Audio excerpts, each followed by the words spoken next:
Good morning, good afternoon, or good evening, and welcome back to the Slang of Ages podcast. I'm your host, Preston Frazier. And on this very special episode, we're speaking with Latanya Hall, one of my favorite vocalists, and she's going to be talking about her brilliant new album, If Not Now, When.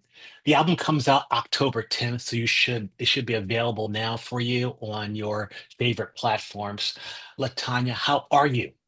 I'm doing great. I'm doing great. I just got home a couple of days ago from being on the road for a couple of months, so I'm in recovery mode, but I'm in a really good space. Yeah, there's some wonderful videos of you and your fellow backup singer with Rob Thomas. How Mhm. was that tour? It was amazing. It was really wonderful. I was with Rob from 2008 to 2016 and left to actually go back to Steely Dan when Steely Dan started going back out again quite heavily. And then people called me in April and asked me if I wanted to come back, and I said yes. And we had a great time. He's a tremendous boss, and really sets the tone for the whole tour. So band was tight, music was tight. We had a great time. It looked like you were having a great time. I wish I'd seen the tour. Mm. I have interviewed um, a few weeks ago, actually, Catherine Russell, and of course, last year, Jamie Linhart, and then a few months before Jamie, Michael Linhart. And of course, Michael plays a critical role in your fantastic new album, If Not When. I also Uh, I think I reviewed back in 2019, late 2019, your 2019 album, Say Yes, which Yes, was a fantastic album. And I thank you. believe before that you had in 2009, It's About Time. Is that correct? That's correct. So this is your third solo album. This is my third solo record. Yeah, and in each one I feel I'm getting closer to who I feel I am musically. It's an um, ever mutating process for me to sort of put myself out there in the solo capacity. But I'm having a good time with all of it. Well, I think it's really, my opinion, it's very hard to progress beyond Say Yes because that was such a brilliant album. But I think you did it with this album. It seems to me anyway, a deeply personal album. Could you talk a little bit about that? Yeah, so I got very, very sick at the beginning of the whole COVID process. In late January of 2020. And I was sick for 5 months, like Oh, very, very, very sick. And as a result, I lost my voice and wasn't sure that it was ever going to come back. And so started working with a speech pathologist and a speech therapist, and eventually got my voice back. But also during this time, it was a time of deep reflection for me, and a really deep reflection musically. And what did I want to say? Did I have anything left to say? And when you lose something that's such a vital part of your spirit, like losing your voice, it really makes you question a lot of things. So when I was blessed to have the voice come back, um, I started doing deep dives on music that, in my opinion, really had a story to tell. Because my goal always in being a singer and being a musician is to be a storyteller and to bring life to these words and notes on a page that somebody has created. And I found some really interesting songs along the way, doing this deep dive. And I just said, I'm going to put this record out. It's going to be tunes that resonate with me, tunes that I think will resonate with an audience and have something to say. And I sat with Michael Linhart. We were on the road with Steely Dan at the time, and we just had a few listening sessions while we were on the tour bus, you know, and started going through tunes. And he said, I think we can do something with this. And so he agreed to come on as producer. And that's how this sort of all manifested. so before that conversation on the bus with Michael, were you envisioning an album, or did you know where this project would go? Yes, it was always with the intention of it being an album. I had no idea where it would go. If you saw the original list of tunes, you'd probably be a little gobsmacked because we had some really wild stuff on there that ended up not making it onto the record. But we threw our net far and wide, you know, in what we wanted to represent with this record, and I think we came up with something really beautiful. And at what point did you decide that Michael Linhart would be the fit for you as producer? You know, during Say Yes, Michael actually came to the studio because he played on a couple of tunes on the record. And his energy was so soothing to me. One, he's musically brilliant. He's just a brilliant human being as a musician. But two, his energy really vibed well with mine and what I needed in the studio and what I needed in for the creative process, which was almost nurturing in a way, but it sort of allowed me to really take some risks and take some chances uh, without feeling like I was, you know, being judged or looked at differently. He let me try many, many different things, and it was very patient with me, which was exactly what I needed in order to bring this to life. So, after you recovered your voice, when did you start the recording process, or did you start before you lost your voice? No, it was, you know, during I started learning tunes as a way of rehabbing my voice, right? Mhm. So COVID, nothing going on. And I would just sit at the piano for hours a day and I would learn tunes and really try to see what was happening with my voice and how to get it back into shape. And it was during that learning process that I thought, I think I have another album in me. I think I have more to say. I think I want to put something else out. Fantastic. So, I mean, I've seen you live a few times with Steely Dan. I've not seen you on stage with any of your other projects, or since you got your voice back. Are there any changes in terms of your vocal delivery since COVID Uh, that you change, notice? Changes in my vocal delivery. That's an interesting question. I mean, yeah, there's, I mean, if for every singer, and I think anyone who's a singer who's listening will understand this, the voice changes as you get older, right? So yes, there are changes to my sound. I don't think it's necessarily as a result of COVID as it is as a result of just getting older.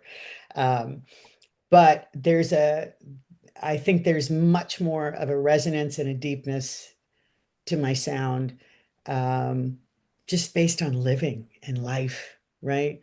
When we sing this music, when we sing any music, we're bringing our own life experiences to it. And I've had a pretty amazing, incredible, rich, sometimes painful life, you know, a rich well of things to draw from in order to put this music across.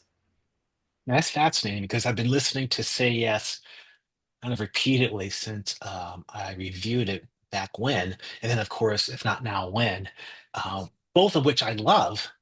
Thank And you. I guess since I'm not a vocalist, my ear isn't that trained, I can't tell any difference. It sounds just as warm and as wonderful as you always have. Well, love you for that. Thank you for saying that. Appreciate it. So when did the production process, the actual studio process start for the album? We did our first bit of tracking in the end of January in 2023. Uh, and then life got crazy. I was touring and I was teaching because I teach at Oberlin Conservatory. And all of us were busy. And then we did our second round of tracking, I believe in late April of 2023. And then we went back in and did some more just additional things and adding things over the next year. constantly saying, well, what if we tried harmonica on this? Or what if we put some percussion on this? Or what if we did this? And then I would hear things and be like, I want to go back in the studio and fix this, you know? So it was a lot of tweaking for the next year. And then we just started the mixing and the mastering process. It took us about 2.5 years from start to Wow. finish. And So go ahead. I'm sorry. Go ahead. no, I was just going to say it was a much longer process than most people would do, but I didn't want to put it out until I felt like I was ready to do that. And Michael was really great about sort of like being very patient and also going, okay, we're going to do this now. So I was grateful for his encouragement. And it really is a beautifully layered album. And there's so many musical nuances to the album. I mean, your touches of muted trumpet, obviously, slide guitar, it sounds like some dobro. And we'll talk Uh, about some of the individual songs in a second. Um, where was it recorded? we recorded it at Teaneck Sound in Teaneck, New Jersey. Andrea Valentini, who's the owner of the studio, is long time friend. We used to do club dates together back in the day for people's weddings and bar mitzvahs. But he's really built a wonderful studio in Teaneck. That is, it's also where we recorded "Say Yes." Oh, It okay. has an extraordinary piano, and his engineer, Dave Kowalski, is one of my favorite people to work with. He's just brilliant. And in terms of the basic track recordings, were they done at the same time as the vocals, or were they Yes. laid out before? Well, we did. I mean, we go in. Yes. So the whole trio in are at quartet because Marvin Soul on guitar was there as well with the vocals. And so I was in an isolation booth. I sang along so that everybody knew, but I was treating it as scratch vocals, right? Because I wanted to go in when I had more time and really like nuance it exactly the way I wanted it. But I just wanted to get some good instrumental tracks down. We actually ended up using a few of those scratch vocal sessions as the main vocal because there's a magic that gets captured the first few times that you run through something. The more you run through it, I think it sort of becomes diluted a little bit. And so we actually captured some really great moments just during those scratch vocal sessions. Oh, the songs are absolutely incredible, and the playing is very good as well, obviously. Let me jump a little bit to some of the songs on the album. There are 8 wonderful tracks on If Not Now When. Um, I have a personal favorite, which I'm not going to say yet. But let's just start at I'm the beginning. curious to hear what that is. Okay, well, we'll go there then since you're curious. Um, it's Tender as a Rose. I'm so thrilled you said that. Your voice with the I think it's a slide guitar in that, and your voice, and it is such a subtle arrangement, but Yeah. so beautifully conveyed. Could you talk a little bit about the song and how it was recorded, your memories of it? Okay, so I first discovered that tune because I'm a huge Abby Lincoln fan. And in Abby, that version that Abby did, and I think she's got a couple of different recordings of it. Um, it's just her a cappella, right? And I thought, oh, it'd be fun to do something a cappella with this. There was no instrumentation whatsoever. And Michael had said to me, I think it would be fun to try guitar on this. And so I said to Marvin Sewell, who's the incredible guitarist who's played with everybody. Um, I said, Marvin, can we just try something on this? And Marvin was like, bet. I've known him for 30 years. So we have this great musical chemistry where just I can say very little and he completely gets me. That take that you're hearing was the first take. That is He awesome. he came in and it was just we were looking at each other when we did the version of this song and the rhythm of it became so organic. and he was listening to how I was telling the story. I was listening to how he was telling the story. It really was just a magical moment. So for you to say that that is one of your favorite tunes on the record just brings me great joy because it's also one of my favorites from that whole process. Very good. Then I'm going to jump. I guess I jump to the beginning, back to the beginning, and ask about Pretty Eyes. Okay. So, Pretty Eyes, I'm also a huge Horace Silver fan. And I'm also just a big fan of finding tunes that were originally instrumental tunes and lyrics were added later. I love that. If you go back to my second album, Say Yes, it's filled with songs that started out as instrumental songs and lyrics were added at a later time. Um, so I first heard a recording of this with Dee Dee Bridgewater doing the lyrics on this. And one, I just fell in love with the story. I fell in love with the story about being so beguiled by somebody that it just sort of, takes your breath away. I thought it was just a very sexy tune. And also, too, Horace Silver has this way of just throwing in these harmonic, I'm trying to think of the right word, but these surprises, right? Where you're singing a melody and then all of a sudden something will come in harmonically that just is a big surprise. And I was a huge fan of that as well. So this tune had it had a melding of the two things that I love. Something that musically takes you on a journey and something that lyrically takes you on a journey. So I was very excited to dive into the tune and see where we could take it. But yeah, that one was one that I discovered during that, COVID hiatus when I was sort of pouring through tunes. And once I started to sing it, it just really started to come alive for me. Great. The next song on the album is Let's Burn Down the Cornfields, which I was not familiar with at all. Okay, so I think I was watching Lovecraft Country on HBO, which that series, first of all, side note, just didn't get enough attention. I thought it was brilliant. It was brilliant. I wanted a season two. I know. I wanted a season two so bad. Anyway, the closing credits on one of the episodes, I heard this song, and it was Lou Rawls' distinctive voice singing this tune, and I was just like, "What is this song? I've never heard it before." I started Googling it and researching it. Turns out it's a Randy Newman tune. Get out of Randy here. Newman, the guy who wrote Short People, right? So I started to look at the lyrics. I started to look at the history of the story, and I was just like, I have to do this tune.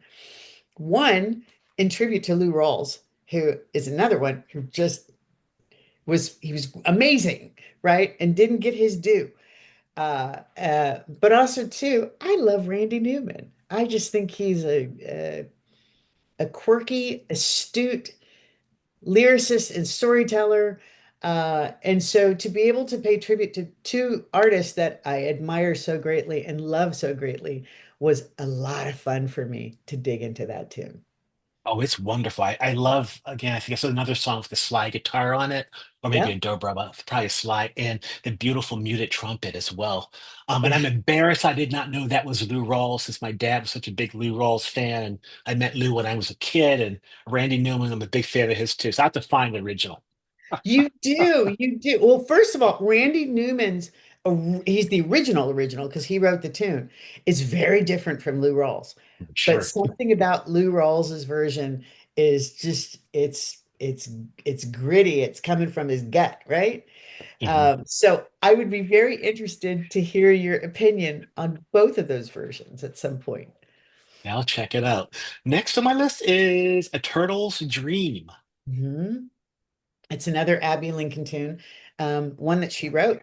Don't know that one. Uh, uh, and so and this one resonated with me because again, with Abby's original tunes, which she didn't get enough credit as a songwriter, but her original tunes lyrically were so insightful. And I've always sort of imagined myself as a bit of a turtle. especially when it comes to music. I have this shell on the outside that protects me, and sometimes I like to go in the shell, which is why I think that I chose, I've been touring for 40 years as a backup singer. And I think that's why I chose that career to go into, because it was a way for me to make music but not be the front person, right? And so when I started looking at the lyrics of this tune, which is literally, I think it's one of the only songs I know that's written about a turtle.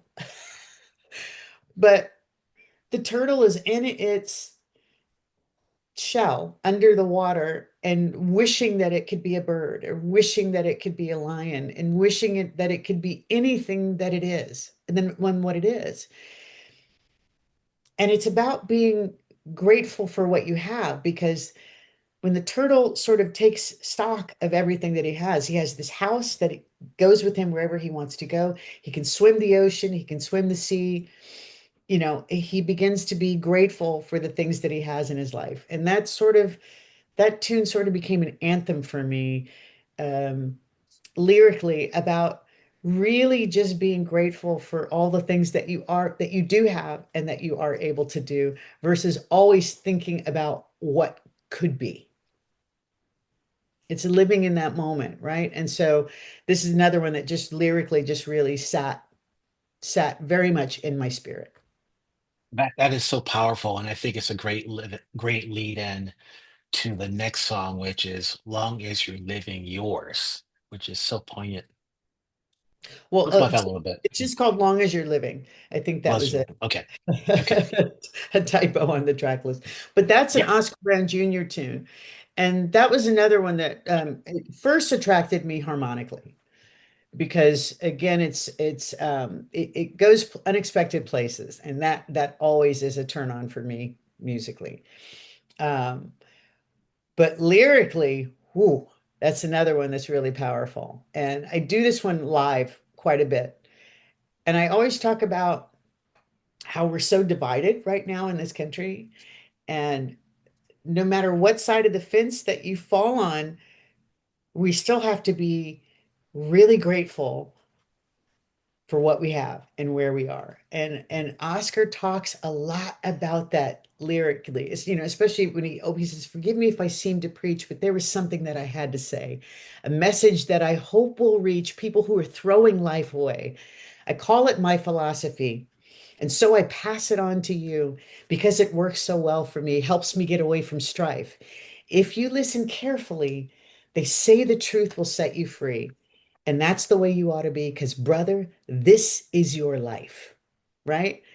And to me, I just think it's almost anthemic for the times that we're in right now, because we don't spend enough time being grateful as human beings, as Americans. And this song is a great reminder of that lesson. I love the song. I love the cadence. I love how you deliver those lyrics. It's just beautiful. And then also some of the production choices are really inspiring and interesting. Again, a bottleneck guitar, the piano, the light brush work on the drums, that like slow shuffle feel. That's wow. It's fantastic. It's not my favorite song, and it's fantastic. So we've talked about Tender as a Rose, which leaves Lullaby of the Leaves, which I'm Yeah. not familiar with as well. Okay, so that's another a tune that hasn't been remade a whole lot. And most versions that you'll find are ballads, right? So is Bernice Petcare. She was a wonderful female composer in the jazz world, who is another one who never got her due. She also wrote "Close Your Eyes," which is another big jazz standard. But again, part of my madness in putting this record together is also to finding like unsung female composers, and I love doing that. I love highlighting the women who are such a vital part of this canon of music. But the The version of this that I was listening to is Ella Fitzgerald, and I think the first time that I heard this, I actually heard Mary Stallings singing it live. I went to go see her at Smoke, which is a jazz club in New York City, and she sang this song, and she did it as a ballad, and it was so beautiful and so moving. And I remember I wrote it down in my phone, and I went home and I started doing research on the tune and really fell in love with the lyrics and the story and the execution. But I didn't just want to do another ballad version of it. Right. So in talking with Michael, I was like, what can we do to sort of spice this up and make it our own? And he was like, well, what if we do this? And we ended up, taking it double time and then, going back to halftime in the choruses. And it really just sort of brought it to life. And then Cyrus Chestnut came over. We were working on him playing this version of the tune, and he came up with the intro and the outro, which sort of takes it into a whole nother improvisational territory. And I actually think that it's one of the most interesting tunes on the record, and how different it is from the original version. But I really love this arrangement of the two. Yeah, it's a beautiful arrangement. I love that as well. So the last two songs are a little bit more familiar to me. The next one is Azure. Mhm. Talk about that. So I'm a huge Ellington fan, um, but also wanted to do something that hasn't been done a whole bunch of times and wanted to do it in a way where it hasn't been done a whole lot. And I always love the duo of bass and voice. So I have Gerald Cannon on bass, who's just a wonderful bassist out of New York. And Gerald is also a colleague of mine at Oberlin. So his office is two doors down from mine. And sometimes when I'm walking by his office, he'll say, "Girl, come in here and sing a song." And he'll just start playing bass and we'll start making music together. And so I wanted to see what would happen if the two of us just sat in a little space and sang. And that's how Azure came to be. But I love the tune.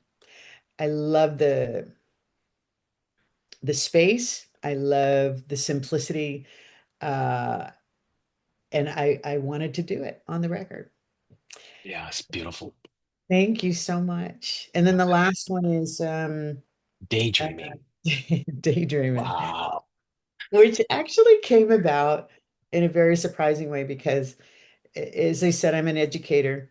Uh, and I remember one of my students brought this in, must have been 6 or 7 years ago, and started to sing it as a jazz tune. And I thought, I like this.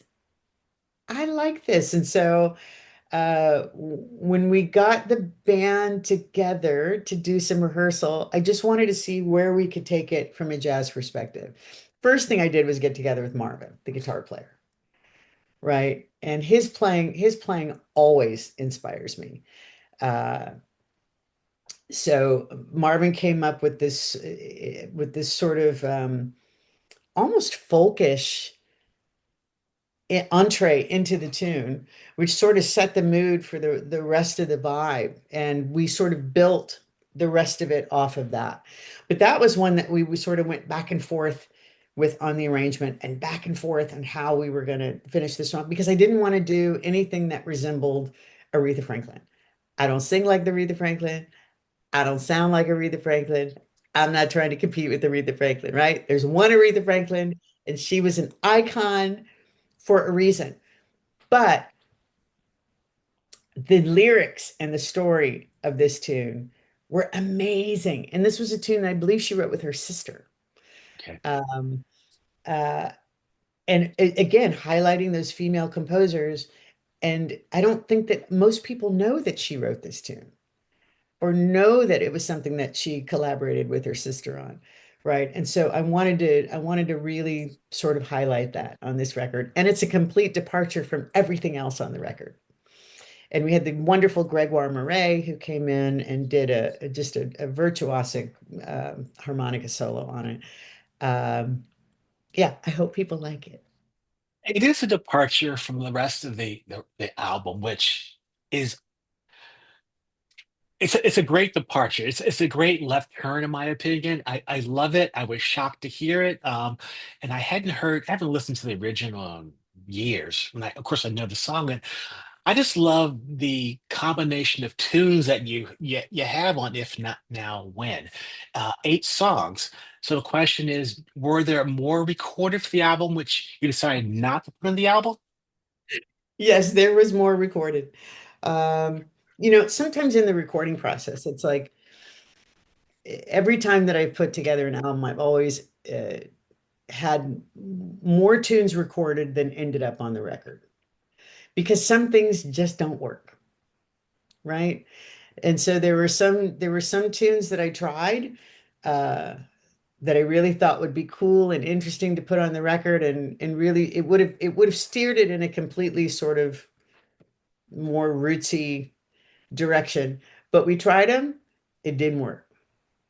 And I think Michael would probably disagree with me on some of this because I'm very hard on myself when I'm listening back to things. And Michael's like, no, no, we can make it work. I think this can really work. But there were tunes that I just wasn't ready to release yet. So yes, I think there are three other tunes that we tried that didn't make it onto the record, but may make it onto something in the future. Brilliant. So If Not Now, When is out October 10th. Will it come out on vinyl as Uh, well? we don't have any plans for it to come out on vinyl yet, but if we Okay. if we get enough traction with this record, who knows? Maybe we'll put out a vinyl edition. Well, it's available for order now. It's brilliant. I love, well, obviously, I love your voice. But the production and the arrangements are innovative, and it sounds so good. So thank you for that. I have just 2 more questions, and I think I asked Michael and Jamie this question. I probably didn't ask Catherine this question when I talked to her. How did you become involved with Steely Dan? So I get through Catherine Russell, actually. So Catherine and I've known Catherine for 25, 30 years. But we started working together singing backup behind Michael Feinstein. And he was performing in Feinstein's, which is his eponymous club on the Upper East Side that used to be uh, in a fancy hotel. But we were working 5 nights a week. And so we got to know each other very, very well. And one night we were drinking after the show, hanging out, and she said, "Yeah, I got to find somebody to sub for me for Steely Dan. I've got a couple of, solo dates that I have to do." And she goes, "But I don't," she goes, "I don't want to put this on anybody because it's a lot of music to learn." And I was like, "Girl, I know every Steely Dan tune out there." I said, "I'll sub for you." She was like, "You would do it?" And I said, "Yeah." So I ended up subbing for her for a couple of dates. And then Donald asked me to do a couple of TV appearances with him. And then they asked me to sub on the following summer. And I said, yes, I would. And then they called back and they said, no, we want you to do the tour full time. And that was 13 years ago. So I've been with them ever since. And it's been the biggest gift in the world because this is the music I grew up on. It's music that excites me. Um, Donald is brilliant. Walter was brilliant. The band is some of the best musicians in the entire world. And it's just a joy to do that music night after night. It never gets old. Wow. So you're extremely busy with your teaching. You just finished your tour with Rob Thomas. Are you going to be able to tour for yourself for this wonderful album? Yeah, yeah. So I've already got some stuff booked. I'm doing a pre-release concert September 20th at Birdland Jazz Club in New York City. 27th, I'll be at the Django Jazz Club in New York City. October 11th is the official release at the Blue Llama Jazz Club in Ann Arbor. And then I head off to Australia, New Zealand for 5 weeks, back out on tour with Rob Thomas. But we're already starting to book things into 2026. So I'm very excited. That's fantastic. It'd be great to see you on stage. It's been a while since I've seen you, and I've never seen your solo show, and that would be a joy. Of course, I'm in Atlanta, but Oh, I didn't know you were in Atlanta. Yeah, I've been here for a while. Nice. So is there anything else that you would like to add? Well, I want to say thank you to you for having this platform where we can come and just talk about music. You ask beautiful questions, which is wonderful, and thank you for being such a great fan of just music in general, but also Steely Dan, which is just such a it's monumental music, right? And such a joy to do. I'm just grateful to be able to spend some time with you today and to talk about the music. So thank you. Well, it's my pleasure. I mean, Steely Dan is kind of a gateway to so much great music that I didn't know about, found out, like we talked about with your 2019 album. And I think if not now, when, it's just, well, it's a great story, but it's just great music. So I really appreciate your time, and I hope to see you on the road soon. And I'm going to turn off the recording.